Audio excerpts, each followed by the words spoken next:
I think when I began to improve as a writer and become the kind of writer that I am now, I began to draw on the voices of the people that I grew up with, you know, aunts and uncles, some of whom had never read a book in their lives, I know that, but something about the way the language flowed on their tongue, you know, and I think it reminds me that, you know, black words on paper, they're also sounds, they're also images, and so I draw on that from my background. And the soundscape of Tyneside was really important to me, you know, the sound of like birds and traffic and factory sirens and skylarks and people shouting, people singing in the street. Things like that, you know, things that don't seem very literary, but actually I think they are the things that produce a writer's voice.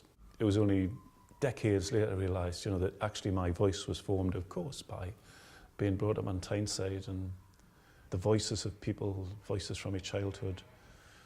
Landscape is really important to me, the landscape of the northeast of England. I keep on constantly searching and reconfiguring. So, you know, the geography of the northeast is in my books, but I kind of change it.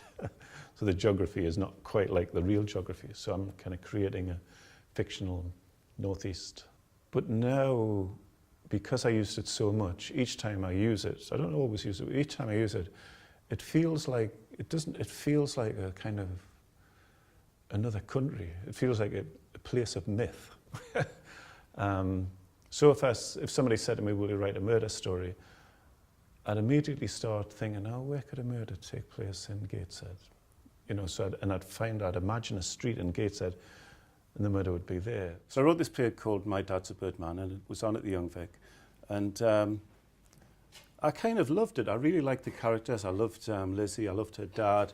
I loved, one of the things that I chose to do was to have a flying competition, and coming from the northeast, I thought, well, the obvious place to have a flying competition is across the River Tyne. So I said, well, people in this competition will compete against each other to see who can fly across the River Tyne and win £1,000. In some ways, it gives you an immediate home for where you're going to set a story, but it also gives you an opportunity to kind of dig a bit deeper into the kind of mythological kind of possibilities of the place. And so that's how I see it now.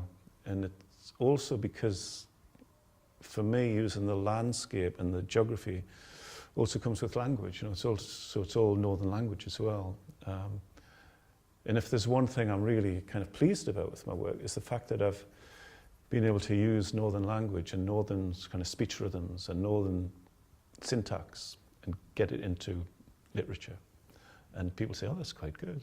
I say, that's Geordie.